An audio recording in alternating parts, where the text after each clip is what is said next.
Magnetic ബെഡിനെ കുറിച്ച് ഒരാളോട് ചെന്ന് പറയുമ്പോൾ അറിയാത്ത ഒരാൾക്ക് അതിനെക്കുറിച്ച് അറിയാൻ എന്താണ് ഈ സാധനം, എന്താണ് ഈ മാഗ്നറ്റിക് ബെഡ്, എങ്ങനെയാണ് ഇത് ഇരിക്കുന്നത്, ഇതിനകത്ത് കാന്തമുണ്ടോ എന്നൊക്കെ അറിയാനുള്ളൊരു ജിജ്ഞാസ എല്ലാവരിലും കാണാറുണ്ട്. അത് നിങ്ങളിൽ പലർക്കും അനുഭവപ്പെട്ടിട്ടുള്ള ഒന്നായിരിക്കും. പിന്നെ ശാസ്ത്രീയമായിട്ടും ഇത് കുറെ അധികം തെളിയിച്ചു കഴിഞ്ഞു. കാരണം പലവിധ നഴ്സിംഗ് കോളേജുകളിലും ഇപ്പൊ ഇതൊരു വിഷയമായിട്ട് തന്നെ എടുത്തുകൊണ്ട് പ്രത്യേകമായിട്ട് ഇത് പഠിപ്പിക്കാൻ തുടങ്ങി കഴിഞ്ഞിരിക്കുകയാണ്.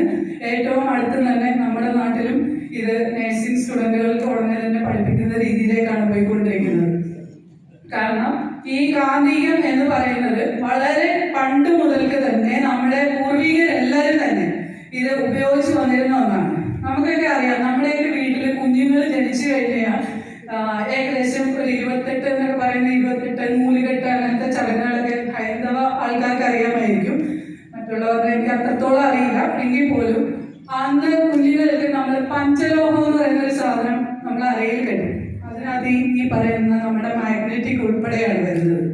അപ്പൊ അത് എല്ലാ വീടുകളിലും പണ്ട് മുതലേ ഉണ്ടായിരുന്ന ഒരു കാര്യമാണ്. പിന്നെ എന്റെയൊക്കെ വീട്ടിൽ ഞാൻ കണ്ട് വളർന്നത് എന്റെയൊക്കെ മുത്തശ്ശന്മാര് തുടങ്ങിയിട്ടുള്ള ആൾക്കാര് കാലിലും കയ്യിലും ഒക്കെ ആയിട്ട് അവർ ഇരുമ്പ് തണ്ട് പോലെ ഒരു മാഗ്നറ്റിക് സാധനം യൂസ് ചെയ്തിരുന്നതായിട്ട് ഞാൻ കണ്ടിട്ടുണ്ട്. അന്ന് അതിനെ കുറിച്ചൊന്നും വലിയ ഐഡിയ ഒന്നും ഉണ്ടായിരുന്നില്ല. പക്ഷെ അവരെല്ലാവരും തന്നെ ഊർജ്ജസ്വലരും എന്തും ചെയ്യാൻ വേണ്ടിയിട്ടുള്ള ഒരു എന്താ പറയാ ആരോഗ്യമുള്ളവരുമായിരുന്നു. അവരിലൊന്നും തന്നെ ഞാനൊരു അസുഖവും കണ്ടിരുന്നില്ല. ആരും ആശുപത്രി പോകുന്നത് ഞാൻ കണ്ടിരുന്നില്ല.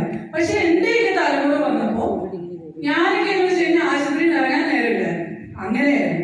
അതിനുശേഷമാണ് ഞാൻ ഈ മാഗ്നറ്റിക് ബെഡ് യൂസ് ചെയ്തതും എന്റെ വീട്ടിൽ തന്നെ എന്റെ കുഞ്ഞ്, എന്റെ ഹസ്ബൻഡ്, ഞാനടക്കം 3 ലൈഫ് തിരിച്ചു കിട്ടിയത്. അപ്പൊ അത് ഒന്ന്. പിന്നെ ഉള്ളത് നമ്മുടെ ഈ തെളിവുകളാണല്ലോ എല്ലാത്തിനും വേണ്ടത്. എന്തൊരു കാര്യം ചെയ്യുമ്പോഴും സാറ് പറയുന്ന പോലെ പ്രൂഫ് വേണം. അപ്പൊ ഓരോരുത്തരും ഓരോ കാര്യങ്ങൾ ചെയ്യുമ്പോഴും ഓരോ മാഗ്നറ്റിക് ബെഡ് കൊടുക്കുമ്പോഴും ഓരോ പ്രൂഫ് ഓരോരുത്തരുടെയും കയ്യിലുണ്ട്. പക്ഷെ പലരും അത് ചിലപ്പോ ഇപ്പൊ കൊടുത്തു കഴിഞ്ഞു.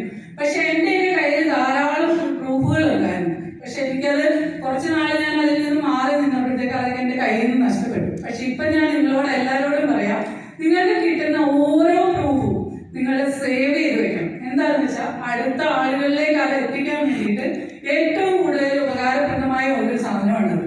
കാരണം കഴിഞ്ഞ ദിവസം എന്റെ അനിയൻ നല്ലപോലെ കൂട്ടം വലിക്കുന്ന ഒരാളാണ്. കൂട്ടം വലിക്കുന്നതെന്ന് പറഞ്ഞു കഴിഞ്ഞാൽ ശ്വാസം എടുക്കാൻ പറ്റാത്ത ഒരു സ്ഥിതി, ഓക്സിജൻ കിട്ടില്ല. ഓക്സിജൻ കിട്ടാതെ വരുമ്പോൾ ഇതിങ്ങനെ എന്താ പറയുക എപ്പം മരിച്ചു പോകുമെന്ന് നമുക്ക് തോന്നും. അത്രയും വേദനിച്ച് കരഞ്ഞാണ് ഉറങ്ങുന്നത്. ആ ആൾക്ക് ഞാൻ എന്റെ മാഗ്നറ്റിക്